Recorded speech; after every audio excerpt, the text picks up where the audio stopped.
Mais tout de suite, c'est aux hooligans que nous allons nous intéresser après les violences de ces derniers jours et l'affaire de cette station-service saccagée par le pseudo-supporter parisien. C'est une plongée au cœur des bandes les plus dangereuses de France que nous vous proposons maintenant. Il y a d'abord ces deux groupes parisiens qui se battent entre eux, les Boulogne Boys, catalogués à l'extrême droite, et les Tigris Mystiques qui regroupent des jeunes de banlieue. Cela fait des mois que chaque match est l'occasion de violentes bagarres. Il y a aussi les Brigades Sud, moins connues du grand public, mais tout aussi surveillées par la police. Leur équipe, c'est Nice, qu'ils supportent chaque week-end. Nous les avons suivis lors d'un déplacement à haut risque à Marseille. Ce jour-là, près de 350 CRS et gendarmes mobiles sont mobilisés pour les surveiller. Car ces hooligans font peur. Les Brigades Sud, par exemple, elles ont été mêlées à des bagarres à l'arme blanche il y a 2 ans après un match contre Saint-Etienne. Pour les encadrer à Marseille, le commandant Mercier met en place un dispositif impressionnant et coûteux. Les fouilles durent au moins 2 minutes par supporter. Certains sont fichés et interdits de stade. D'autres seront arrêtés et placés en garde à vue avant même de pénétrer dans les tribunes. C'est donc la face violente du foot que nous allons découvrir maintenant avec ce reportage d'Emmanuel Retz, Nicolas Forest et Didier Barral. Bataille rangée entre deux groupes de supporters à l'issue du match Le Mans-Paris Saint-Germain. Les Manceaux sont rentrés se coucher. Ce sont les Parisiens qui se battent entre eux. D'un côté les Tigris Mystiques, de l'autre les Boulogne Boys, proches des milieux ultranationalistes. Les Boulogne Boys, on les retrouve dans le Var, sur une aire d'autoroute. Ce soir, le Paris Saint-Germain se déplace à Nice pour une rencontre à risque. Après 12 heures de route, les supporters parisiens sont énervés. Allez, arrêtez, ça suffit. Le chauffeur, lui, est excédé. Ils sont aveugles, ils braillent. Ils sont pas aveugles pourtant. La première fois, ils ont défoncé la porte. La deuxième fois, ils ont pissé dans le car. Dans les bouteilles, mais les bouteilles, comme ils les fermaient pas, ils les foutaient dans les bas des marches de la porte du milieu et puis ça se renversait. Enfin, Il y a combien d'arrêts là de Paris à ici? Vous arrêtez combien de fois? Normalement, le moins possible. Soudain, il faut se taire. Bonjour. Pedro, ça va? Non, moi, c'est pas Pedro, je te l'ai déjà dit. Les Boulogne Boys méfiants ont envoyé un des leurs pour intimider le chauffeur. Ça va, Pedro? Il irait mieux si, quand on sera arrivé. Je sais bien. Bon, enchanté. Pedro, ne pas. Arrêtez-le, putain, merde. Arrête-toi de filmer, putain. Putain, mais arrêtez-le, il filme. C'est enculé, là. Arrêtez-le, putain. Les Boulogne Boys, 800 membres, un groupe d'ultra créé en 1985 et redouté dans toutes les tribunes de France. À chacun de leurs déplacements, c'est une escorte de ministres qui les accompagne jusqu'au stade. Ce soir, pas de balade sur la promenade des Anglais. Les supporters parisiens sont encadrés jusqu'à leur destination finale. On s'assure qu'ils n'emmènent pas avec eux tous les objets qui peuvent présenter un danger quelconque. Donc bouteilles, canettes, les hampes rigides de drapeaux ou de fanions sont écartées. Rien du tout. Vous parlez fort. Si vous allez au fond. Sous la tribune des visiteurs, c'est la fouille au corps. 2 CRS par supporter, palpation. On enlève même chaussures et semelles. Les policiers cherchent avant tout les lames tranchantes et les fumigènes. Dans un coin, une physionomiste veille au grain. Elle doit démasquer les interdits de stade. Il y en a combien à peu près ce soir d'interdits de stade? C'est pas pour une soirée, c'est pour une période déterminée, donc qui varie sur plusieurs années. Donc là, on va avoir une vingtaine pour Paris et 6 ou 7 pour Nice. Vous savez pourquoi ils ont été interdits de stade, ceux-là? Des violences. Violences fumigènes. Surtout violence. Dans la tribune réservée aux Parisiens, supporters violents et vrais fans de foot sont mélangés. Quand vous voyez des débordements, ça vous énerve? Moi je suis révoltée par ça. Moi je trouve que c'est inadmissible. On reste chez soi, et on casse les bouteilles de bière chez soi, on vient pas sur un stade pour les lancer. Vous essayez de les raisonner quelquefois quand vous voyez des supporters? Oh non, parce que moi je me fais insulter. Si jamais on me dit carrément ferme ta gueule, reste chez toi avec tes casseroles. Mais non, moi je suis désolée. Moi je comprends pas qu'on les interdise pas de stade, ces gens-là. Ils viennent pour foutre la merde, on les vire. Et c'est tout.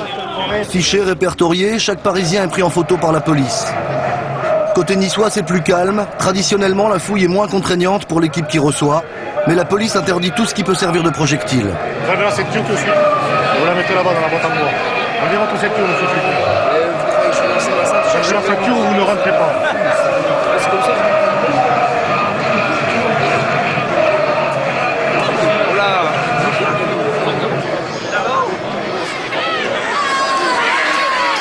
fait déjà 3 heures que les Parisiens sont dans les tribunes. Ils sont chauffés à blanc.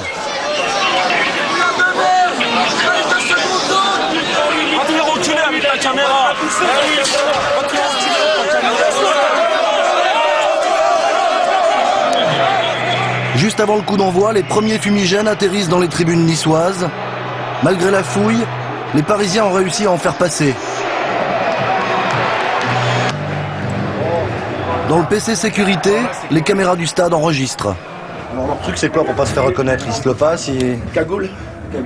Mais l'inconvénient, ils pensent que nous allons que des photos. En réalité, il y a un film. Alors on les voit se cagouler, allumer les fumigènes et de nouveau enlever la cagoule. On transmet ça aux forces de police qui, lorsqu'ils le peuvent, vont le saisir. Ce supporter niçois qui avait allumé un fumigène ne se doute pas que le zoom va permettre de l'identifier.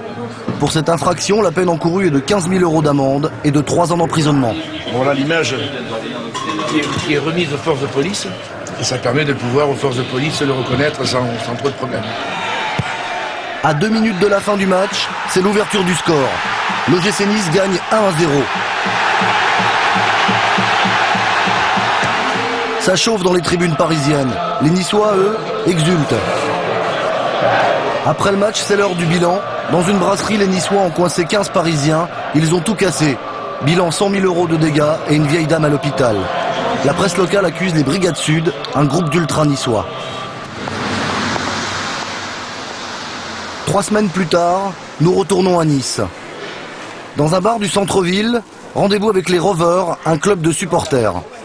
Une centaine d'adhérents, eux ne cherchent pas la castagne. Dans le groupe des anciens des Brigades Sud, l'attaque de la brasserie a fait du tort à tous les supporters niçois. Faut pas tout mélanger, hein.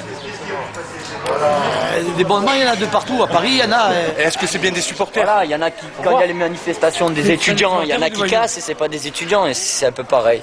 C'est un peu pareil. C'est facile de mettre l'écharpe niçoise et d'aller casser. Et c'est sûr, on va taper sur les Niçois. Ouais. Mais c'est pas des supporters, ils sont pas là toute l'année. Hein. On dirait qu'on est des voyous. On dirait que le Niçois, quand il se déplace, il faut vraiment l'encadrer. Et ça, il y en a marre, quoi. C'est pas normal. C'est pas normal. Ça y est, le boss. Le boss, c'est Jeannot, 59 ans, agent de sécurité. Cet après-midi, les Rovers se déplacent à Marseille. Tout se passe bien? Tout se passe bien, ouais. On est prêt à aller affronter les Marseillais. Bon, là, c'est un déplacement un peu différent des autres, celui de Marseille. Ouais, parce qu'il y a une animosité entre les supporters, mais il y a une rivalité aussi. Tu sais, Marseille, c'est la capitale de la Provence-Alpes-Côte d'Azur. Bon, Nice voudrait son indépendance et son autonomie, il voudrait faire une région. Donc là, je pense qu'il y a un peu de ça aussi qui joue.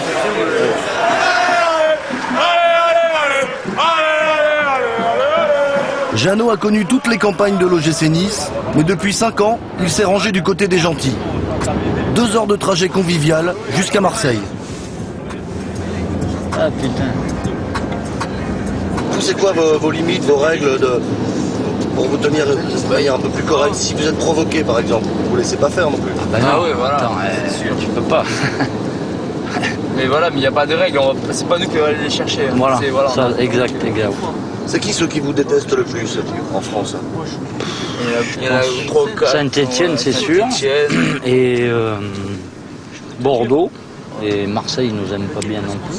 Pourquoi il y a un contentieux avec certaines équipes, les Bordelais par exemple? Parce que les Bordelais sont potes avec les Stéphanois. Et comme à Nice on n'aime pas les Stéphanois, il y a un contentieux avec les Bordelais. Ouais. Et l'histoire avec Saint-Étienne, alors ça vient d'où ce contentieux? Les années 50 par là. Non, à 76 ou 77, la main de Christian Lopez. Que Wurtz, c'est le seul à pas l'avoir vu, quoi. L'arbitre? Ouais. Qu'est-ce qui s'est passé? En fait, Christian Lopez a touché la balle de la main. Il y avait pénalty et bon, ben voilà, depuis, enfin, à mon avis, c'est même pénalty. Cette année-là, la main du joueur de Saint-Étienne avait privé Nice du titre de champion de France. Ça s'arrêtait là, non? Non, on rentre sur l'air là. Vas-y, fais-lui l'aile. Vas-y, Steph. Vas-y, je te dis, putain. Putain, déconne pas. Voilà, allez. 17h, arrivé sur l'aire de Pépin, à 40 km de la Canebière. Les Rovers rejoignent les bus des Brigades Sud. La police est encore là pour escorter les 800 supporters niçois. Le convoi ne s'arrêtera pas avant le stade Vélodrome. Les rouges et noirs, ce soir les couleurs qu'on va supporter. L'OGC pour nous. notre ruque passion, on lâchera jamais notre blason. 19h, les Rovers s'équipent, ils ont passé la fouille sans problème. Qu'est-ce que tu dis, ça amortit quoi? Ça amortit ce qu'on va prendre. Ce qu'on va prendre dans la tribune. Mais qu'est-ce que vous risquez de prendre dans la tribune? De tout, des tournevis, des téléphones, des pièces. Mais il y a un problème avec un des quarts des Brigades Sud. Oui, c'est reçu, donc les autres.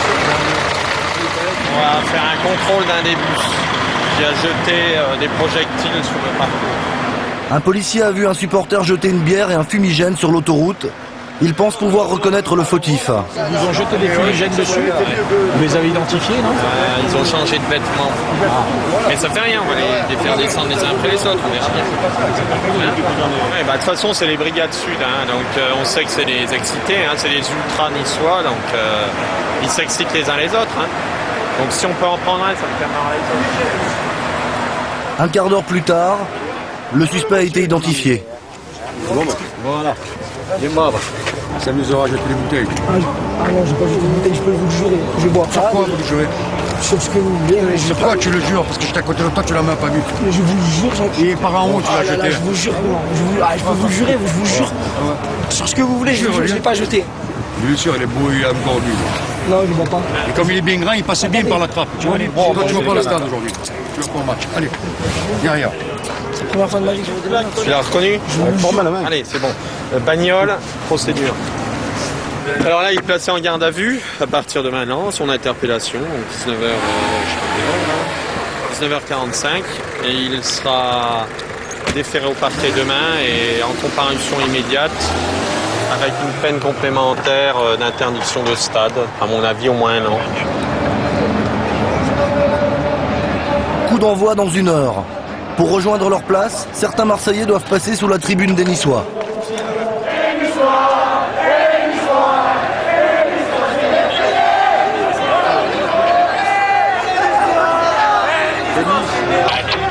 C'est jamais bon qu'ils soient là-haut, parce que là, ils peuvent balancer des projectiles sur les mecs qui passent, c'est un classique ça. C'est arrivé déjà? Eh oui, l'année dernière, ils avaient arraché les sièges, hein, ils les balançaient sur les... Oh ta mère, putain! Merde! Enculé! Avant le match, cette bonne guerre, les supporters des deux camps se chauffent.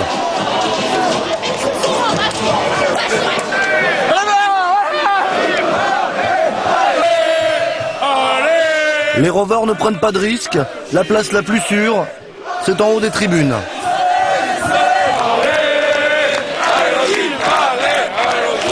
Et puis juste avant le coup d'envoi, la chanson préférée des Niçois, qui pique au vif l'orgueil marseillais.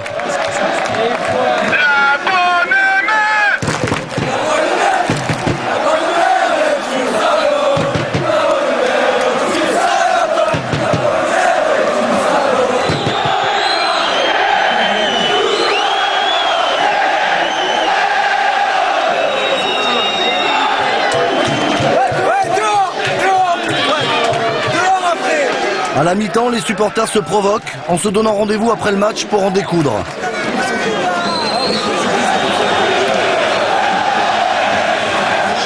Pierre, pile, boulon, les premiers projectiles sont lancés de part et d'autre.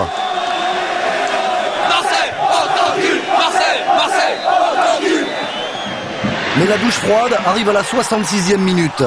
Marseille ouvre le score, Nice n'égalisera pas. Les Brigades Sud sont sonnées. C'est l'heure de rentrer à la maison. Au match aller, Marseillais et Niçois s'étaient battus à coups de fusée traçante. Cette fois, il n'y aura pas d'affrontement. Et la défaite a un pouvoir soporifique important. Donc, du coup, ils sont beaucoup plus calmes qu'à l'arrivée. Tous les supporters niçois seront raccompagnés par la police jusqu'à Saint-Raphaël. Les Brigades Sud se sont donné rendez-vous chez leurs vieux ennemis bordelais le 25 mars prochain. Voilà un reportage d'Emmanuel Retz, Nicolas Forest et Didier Barral. Le ministre de l'Intérieur annonce le vote d'une loi pour interdire provisoirement les associations de supporters dont on connaît l'adresse et la raison sociale et qui ne luttent pas contre la violence et le racisme de certains de leurs membres.